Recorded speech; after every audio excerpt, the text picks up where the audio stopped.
Good morning વિદ્યાર્થીઓ। તો આજે આપણે આપણા લેક્ચરમાં કે શું દ્રવ્ય પોતાની અવસ્થા બદલી શકે છે તો તેની માહિતી મેળવશું। વિદ્યાર્થી મિત્રો, આના પહેલાના આપણા જેટલા પણ લેક્ચર છે એમાં આપણે દ્રવ્ય એટલે શું, દ્રવ્યના ભૌતિક ગુણધર્મો, દ્રવ્યની લાક્ષણિકતાઓ અને તેના પછી દ્રવ્યની અવસ્થાઓ તો તેનો અભ્યાસ કર્યો કે હવે જે દ્રવ્યની અવસ્થાઓ ઘન છે, પ્રવાહી છે અને વાયુ અવસ્થા છે તો શું તેઓનું એકબીજાની અંદર ફેરફાર થઈ શકે છે, એકબીજાની અંદર પરિવર્તન થઈ શકે છે, એટલે કે શું દ્રવ્ય પોતાની અવસ્થા બદલી શકે છે। અવસ્થા તો ત્રણ અવસ્થા, ઘન અવસ્થા, પ્રવાહી અવસ્થા અને વાયુ અવસ્થા, દ્રવ્યની ત્રણ અવસ્થાનો આપણે અભ્યાસ કર્યો। તો એ જે દ્રવ્યની અવસ્થાઓ છે તો શું એ પોતાની અવસ્થાઓ બદલી શકે છે, એટલે કે ઘનનું પ્રવાહીમાં રૂપાંતરણ થઈ શકે છે, પ્રવાહીનું વાયુમાં રૂપાંતરણ થઈ શકે છે। તો આજે આપણે તેના વિશે અભ્યાસ કરીશું। વિદ્યાર્થી મિત્રો, આપણે એ જાણીએ છીએ કે પાણીને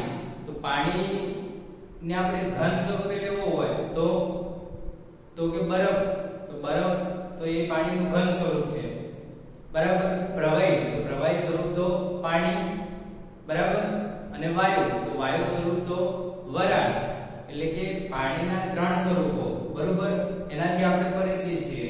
પાણી પોતે ત્રણ સ્વરૂપે અસ્તિત્વ ધરાવે, બરોબર, અને આપણે અવલોકનો દ્વારા પણ જાણીએ છીએ કે પાણી તો ઘન સ્વરૂપે આપણને બરફ સ્વરૂપે મળે, પછી પ્રવાહી સ્વરૂપે પાણી અને વાયુ સ્વરૂપે વરાળ, એટલે કે પાણી તો એ ત્રણ સ્વરૂપે અસ્તિત્વ ધરાવે છે, બરોબર।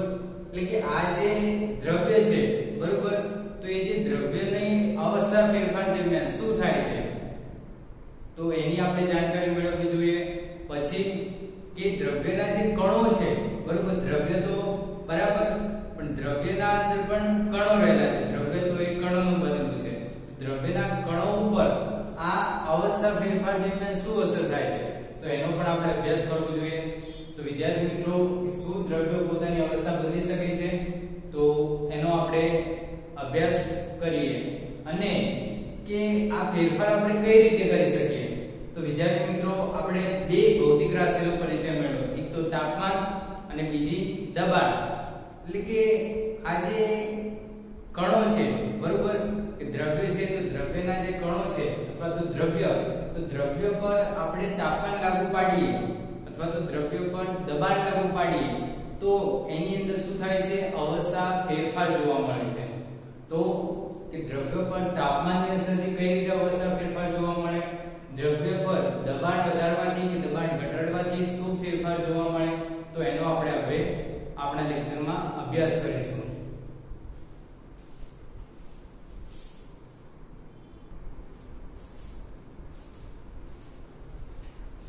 વિદ્યાર્થી મિત્રો, તો કે આપણે હવે પ્રવૃત્તિ દ્વારા સમજીશું કે દ્રવ્ય ની અંદર જે અવસ્થા ફેરફાર થાય છે તો એની અંદર શું ફેરફાર થતા હોય છે। વિદ્યાર્થી મિત્રો, એ આપણે જોયું કે પાણીનું તો ઘન સ્વરૂપે બરફ, પ્રવાહી સ્વરૂપે પાણી અને વાયુ સ્વરૂપે તો વરાળ, તો એ ત્રણ સ્વરૂપ અસ્તિત્વ ધરાવે છે। તો હવે પહેલા આપણે એ જાણીશું કે દ્રવ્યની અવસ્થા પર તાપમાનના ફેરફારની શું અસર થાય છે તો એના માટે આપણે એક પ્રવૃત્તિ ધ્યાનમાં લઈશું। તો સૌપ્રથમ આપણે કે દ્રવ્યની જે અવસ્થા છે તો એમાં તાપમાનના ફેરફારની શું અસર થશે, એટલે કે પ્રથમ આપણે તાપમાનના ફેરફારની અસર તો એનો અભ્યાસ કરીએ। વિદ્યાર્થી મિત્રો, તમારી સામે મેં જે આકૃતિ દોરેલી છે તો એની અંદર કે આપણે શરૂઆતની અંદર કે જે બીકર છે, બરાબર, તો એ બીકરની અંદર હું સૌપ્રથમ એટલે કે આપણે સૌપ્રથમ 150 ગ્રામ બરફના ટુકડા લઈશું। આ બીકરની અંદર આપણે શું લઈશું, સૌપ્રથમ 150 ગ્રામ બરફના ટુકડા લઈશું। વિદ્યાર્થી મિત્રો, બીકરની અંદર કે જે બરફના ટુકડાઓ છે તો એ બરફના ટુકડાઓને અડીને મેં સ્ટેન્ડની મારફતે, લોખંડના સ્ટેન્ડની મારફતે એક થર્મોમીટર મેં ત્યાં ગોઠવેલું છે કે જે મને શું આપશે, સામગ્રી આપશે કે થર્મોમીટર। તો આપણે આગળ અભ્યાસ કરેલો કે થર્મોમીટર એ શાનું માપન કરશે? તો થર્મોમીટર એ તાપમાનનું માપન કરશે. એટલે કે આ બરફના ટુકડાનું જે તાપમાન છે તો એ તાપમાન આપણે આ એની સાથે જોડેલા થર્મોમીટર ના બલ્બ વડે માપી શકીશું. વિદ્યાર્થી મિત્રો કે બર્નરને આપણે શું કરીશું? પહેલા સૌપ્રથમ કે બર્નર વડે આ બીકરને ધીરા તાપમાને એટલે કે ધીમે ધીમે એને ગરમ કરીશું. બરાબર? કે જેમ જેમ એને ગરમ કરતા જઈએ તેમ તેમ આ બીકરમાંનો જે બરફ છે તો એ બરફનું એક અવસ્થામાંથી બીજી અવસ્થામાં રૂપાંતરણ થશે. એટલે કે અહીં બીકરની આ બર્નરની મદદથી આપણે જેમ જેમ આ બીકરને ગરમ કરતા જઈશું, ધીરે ધીરે ધીમા તાપમાને એને ગરમ કરતા જઈશું, તેમ તેમ આ બીકરની અંદર જે બરફના ટુકડા આપણે મૂકેલા છે કે જે ઘન સ્વરૂપે છે શરૂઆતમાં, તો એની અંદર શું ફેરફાર નોંધાય છે તો એ આપણે નોંધતા જઈશું. તો વિદ્યાર્થી મિત્રો તાપમાનના ફેરફારની અસર, દ્રવ્યની અવસ્થા ફેરફાર, તો એમાં તાપમાનના ફેરફારની અસર, તો એમાં સૌપ્રથમ આપણે જે પ્રવૃત્તિ લીધી છે તો એના પરથી એક એક મુદ્દા નોંધતા રહીએ. તો વિદ્યાર્થી મિત્રો આપણે સૌપ્રથમ અહીં શું કર્યું છે કે સૌપ્રથમ આપણે બીકર લીધું છે અને બીકરની અંદર કેટલા 150 ગ્રામ બરફના ટુકડા લીધા છે. એટલે કે એક બીકરમાં 150 ગ્રામ બરફના ટુકડા લો. બરાબર? બીકરમાં 150 ગ્રામ બરફના ટુકડા લો. હવે કે સ્ટેન્ડ, લોખંડના સ્ટેન્ડની મારફતે કે બીકરમાંના બરફ ની અંદર આપણે શું કર્યું છે કે બીકરમાં જે બરફ છે તો એને અડાડીને, બરોબર, કે આપણે થર્મોમીટરનો બલ્બ ગોઠવેલો છે. બીકર માના બરફના ટુકડાને અડકીને થર્મોમીટર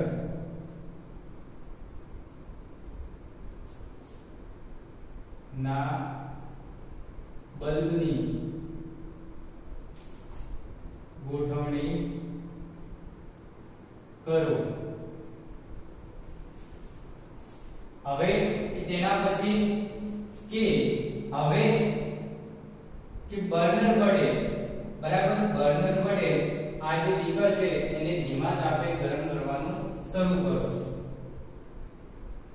બર્નર વડે બીકર માના બરફને ધીમા તાપમાને ગરમ કરો.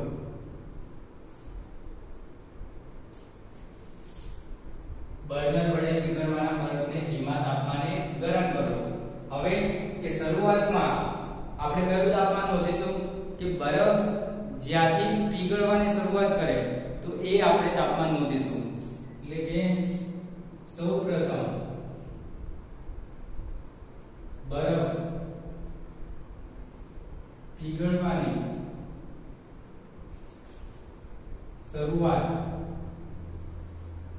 કરે તે તાપમાન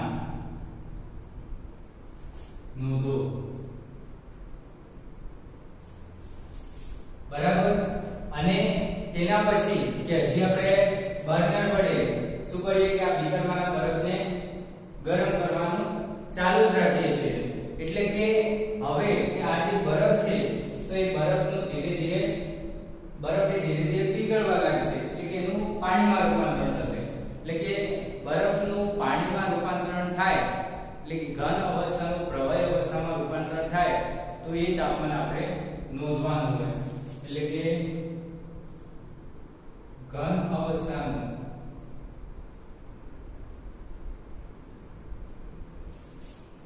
પ્રવાહી અવસ્થામાં રૂપાંતરણ થાય તે તાપમાન નોંધો।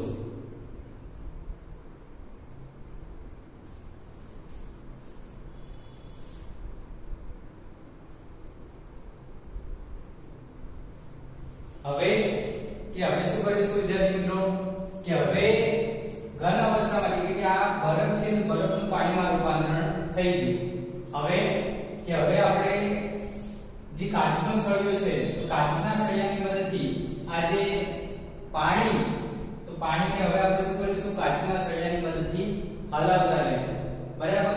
એટલે કે તેને ક્યાં સુધી હલાવીશું કે જ્યાં સુધી પ્રવાહી એટલે કે પાણીનું બાષ્પમાં રૂપાંતરણ થાય નહીં ત્યાં સુધી આપણે કાચના સળિયાની મદદથી એને હલાવતા રહીશું।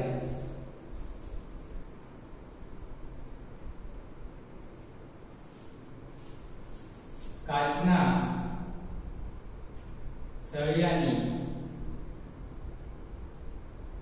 મદદથી પાણી ઉકળે નહીં ત્યાં સુધી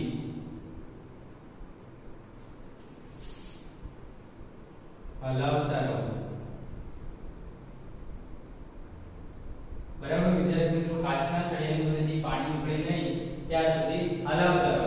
હવે કે અહીં આપણે કયું તાપમાન નોંધીશું કે જ્યાંથી પાણીની બાષ્પ બનવા લાગે તો એ તાપમાન નોંધો। પાણીની બાષ્પમાં રૂપાંતરણ થાય તે તાપમાન નોંધો બરાબર। કે પાણીનું બાષ્પમાં રૂપાંતરણ થાય તે તાપમાન નોંધો। એટલે કે ધીરે ધીરે હવે બર્નર વડે હજી પણ આપણે બીકરમાંનો જે પાણી છે કાચના સળિયાની મદદથી હલાવી ઉકળે નહીં ત્યાં સુધી એને હલાવતા રહીએ કે હવે ધીરે ધીરે પાણીનું બાષ્પમાં રૂપાંતરણ થશે। એટલે કે જ્યાંથી પાણીનું બાષ્પમાં રૂપાંતરણ થવાની સૌપ્રથમ શરૂઆત થાય તો એ તાપમાન આપણે નોંધી લઈશું। હવે ધીરે ધીરે હજી પણ આપણે બર્નર વડે તેને ગરમ કરતા જ રહીએ છીએ એટલે કે આ સમગ્ર પાણીનું શામાં રૂપાંતરણ થશે બાષ્પ એટલે કે વરાળમાં રૂપાંતરણ થઈ જશે બરાબર। પાણીનું વરાળમાં રૂપાંતર એટલે કે વાયુમાં રૂપાંતર થઈ જશે। એટલે કે હવે પ્રવાહી અવસ્થામાંથી વાયુ અવસ્થામાં જે ફેરફાર થાય છે તો એ દરમિયાન જે થાય છે તો એ તાપમાન માટે આપણે અવલોકન નોંધીશું। એટલે છેલ્લે કે પ્રવાહી અવસ્થામાંથી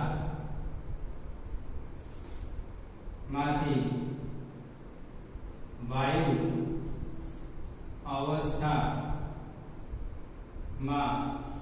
થતા રૂપાંતરણ માટે તમારા અવલોકન નોંધો।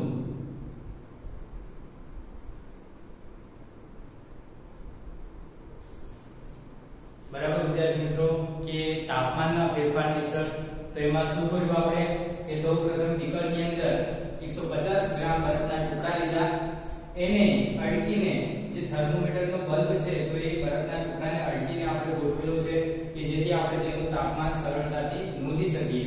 આપણને ખ્યાલ છે કે થર્મોમીટર તો એનો ઉપયોગ તાપમાનની નોંધણી કરવા માટે થાય છે તાપમાનનું માપન કરવા માટે થાય છે। હવે કે આ બીકરને બર્નર વડે ધીમા તાપમાને આપણે ગરમ કરવાનું શરૂ કરીએ છીએ તો કે શું થશે કે આ જે બરફ છે તો એ ધીરે ધીરે પીગળવા માંડશે।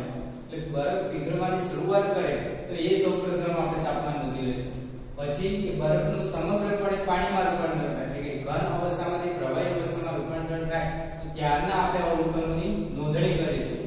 એના પછી કે હજુ પણ આપણે શું કરીએ છીએ કે કાચના સળિયાની મદદથી આ બરફનું જે પાણીમાં રૂપાંતર થયું તો કાચના સળિયાની મદદથી પાણીને હલાવીએ છીએ કે જ્યાં સુધી તે ઉકળે નહીં ત્યાં સુધી આપણે તેને હલાવીએ છીએ। હવે કે પાણીની બાષ્પ બનવાની શરૂઆત થાય તો એ તાપમાન આપણે ફરીથી નોંધી લઈશું। પાણીનું બાષ્પમાં રૂપાંતર થાય તે તાપમાન આપણે નોંધી લઈશું અને છેલ્લે આ સમગ્રપણે પાણીનું વરાળમાં રૂપાંતર થઈ જશે એટલે કે પ્રવાહી અવસ્થામાંથી વાયુ અવસ્થામાં થતા રૂપાંતરણ માટે આપણે અવલોકનની નોંધ લઈશું એટલે કે તમારા અવલોકનો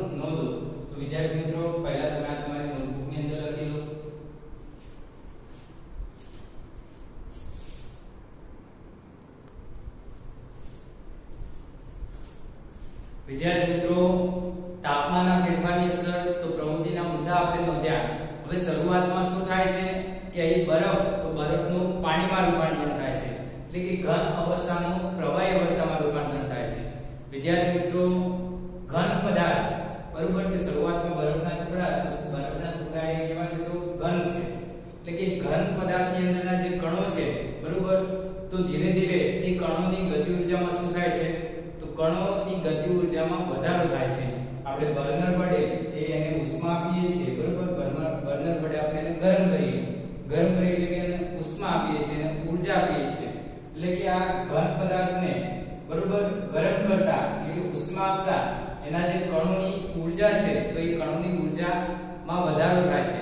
હવે આપણે આગળ પણ નોંધ્યું હતું કે તાપમાન, બરોબર, કે કોઈ પણ પદાર્થ છે તો એ પદાર્થને આપણે ગરમ કરીએ છીએ તો એ પદાર્થની અંદરના જે કણો શરૂઆતમાં એકબીજાની સાથે નજીક જોડાયેલા હોય છે, પણ હવે આપણે ગરમ કરીએ તો કે એ જે કણો છે તો એ કણોની ગતિમાં વધારો થાય છે અને ગતિના કારણે તેની અંદર જે ઊર્જા રહેલી છે કે જેને આપણે ગતિ ઊર્જા તરીકે વ્યાખ્યાયિત કરી છે, એટલે કે ઘન પદાર્થને ઉષ્મા આપતા તેની ગતિ ઊર્જામાં શું થાય છે વધારો થાય છે. એટલે કે ઘન પદાર્થની અંદરના જે કણો છે તો એની કણોની ગતિ ઊર્જામાં વધારો થાય છે.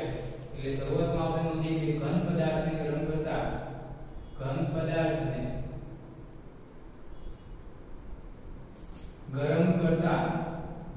કરતા તેના કણોની ગતિ ઊર્જામાં શું થાય છે વધારો થાય છે.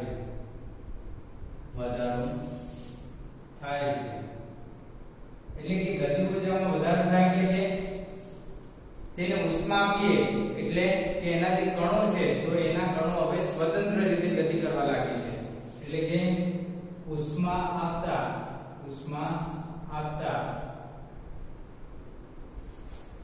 તેમાં રહેલા કણો સ્વતંત્ર ગતિ કરવા લાગે છે.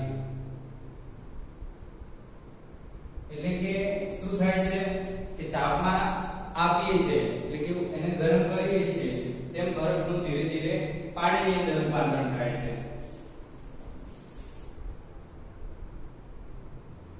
એટલે કે ધીરે ધીરે પાણીમાં રૂપાંતરણ થાય છે. એટલે કે ઘન પદાર્થ છે તો એની અંદર આપણને ખ્યાલ છે ઘન અવસ્થાની અંદર કણો તો એકબીજાની તદ્દન નજીક ગોઠવાયેલા હોય છે. પ્રવાહીની અંદર હવે એનું રૂપાંતરણ થાય છે, ઘનનું પ્રવાહીમાં રૂપાંતરણ થાય છે. એટલે પ્રવાહીની અંદરના જે કણો છે તો એ સ્વતંત્ર રીતે ગતિ કરી શકે છે. એટલે કે ઉષ્મા આપતા તેમાં રહેલા કણો સ્વતંત્ર ગતિ કરવા લાગે છે. અને આપણને ખ્યાલ છે કે ઘન અવસ્થાની અંદર કણો વચ્ચેનું આકર્ષણ બળ પ્રબળ હોય છે, પણ એની સરખામણીમાં પ્રવાહી હવે ઘન અવસ્થાનું સામે રૂપાંતરણ થાય છે, બરફનું પાણીમાં રૂપાંતરણ થાય છે.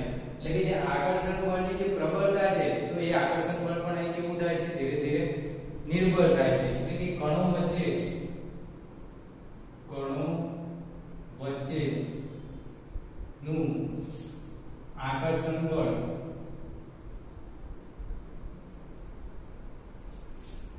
નબળું થાય છે. કણ વચ્ચેનું આકર્ષણ બળ પણ કેવું થાય છે તો નબળું થાય છે. એટલે કે ધીરે ધીરે બરફનું પાણીમાં રૂપાંતરણ થાય છે. બરાબર.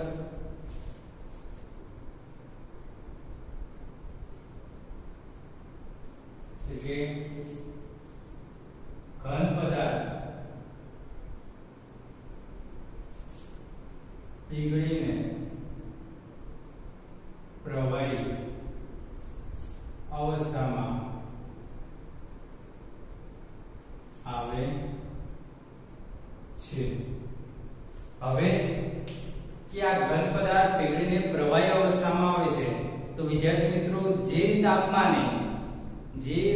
તાપમાને વાતાવરણ દબાણ હેઠળ, દબાણ કયું દબાણ આપણે આગળ વ્યાખ્યાયિત કરીને આયા, જે તાપમાને એટલે કે અહીં આપણે એને ગરમ કરીએ, બરોબર, થર્મોમીટરની મદદથી આપણે એનું તાપમાન નોંધીએ છીએ.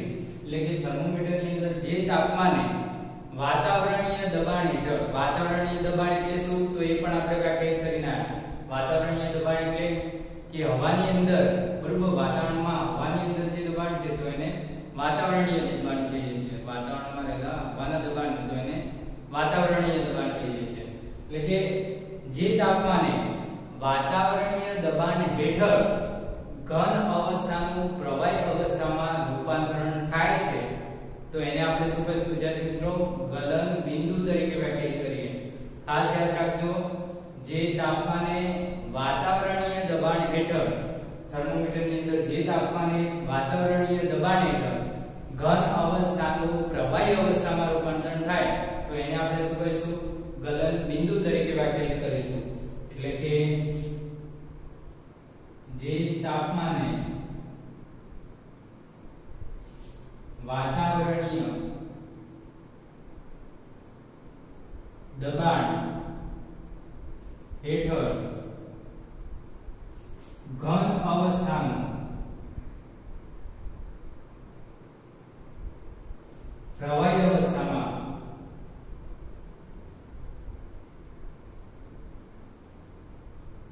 રૂપાંતરણ થાય તેને ગલન બિંદુ તરીકે વ્યાખ્યાયિત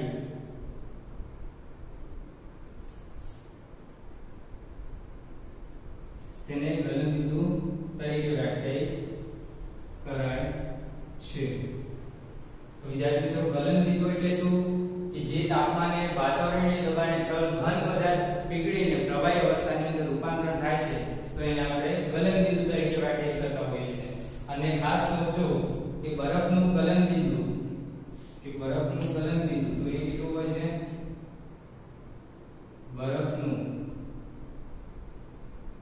ગલન બિંદુ, તો બરફનું ગલન બિંદુ કેટલું હોય છે?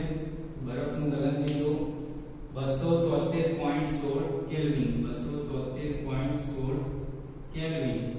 વિદ્યાર્થી મિત્રો, 273.16 કેલ્વિન તમે 273 કેલ્વિન પણ લઈ શકો છો, બરોબર. અને 273.16 કેલ્વિન એટલે સેલ્સિયસ માં લખીએ તો એ સેલ્સિયસ માં આપણને કેટલું મળશે? 0 ડિગ્રી સેલ્સિયસ. આ ખાસ યાદ રાખજો કે 273.16 કેલ્વિન, કેલ્વિન માં કેટલું? બરફનું ગલન બિંદુ 273.16 કેલ્વિન. અને સેલ્સિયસ માં લખવી તો સેલ્સિયસ માં લખો તો 0 ડિગ્રી સેલ્સિયસ એનું મૂલ્ય થશે.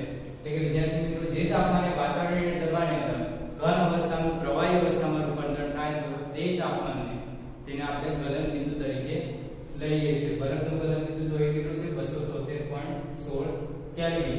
અને સેલ્સિયસ માં લખવો તો 0 ડિગ્રી સેલ્સિયસ.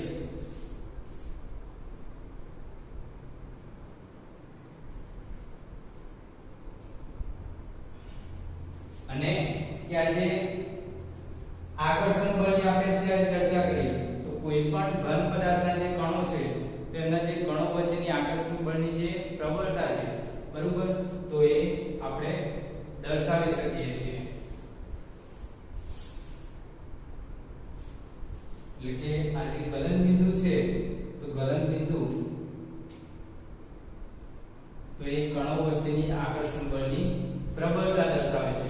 ગલન બિંદુ એ શું દર્શાવે છે? તો ગલન બિંદુ એ કણો વચ્ચેની આકર્ષણ બળની પ્રબળતા દર્શાવે છે. એટલે કે ઘન પદાર્થ નું ગલન બિંદુ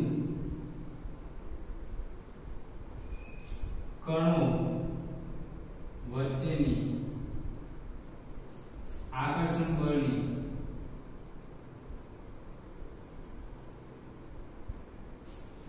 પ્રબળતા દર્શાવે છે. પ્રબળતા દર્શાવે છે. તો વિદ્યાર્થી મિત્રો, આ ખાસ યાદ રાખવાનું કે ઘન પદાર્થનું ગલન બિંદુ તો એ શું દર્શાવે છે? કણો વચ્ચેની આકર્ષણ બળની પ્રબળતા દર્શાવે છે. તો આ તમે તમારી નોટબુકની અંદર લખી લો.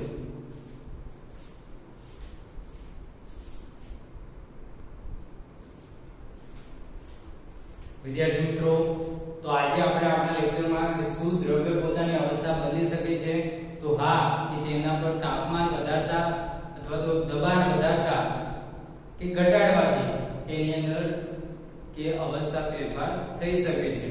અને આજે આપણે જે પ્રવૃત્તિ દ્વારા તાપમાનના ફેરફારની અસર એમાં આજે આપણે એક ઘન અવસ્થાનું પ્રવાહી અવસ્થામાં રૂપાંતરણ થાય છે તો કે એને આપણે ગલન બિંદુ તરીકે વ્યાખ્યાયિત કર્યું।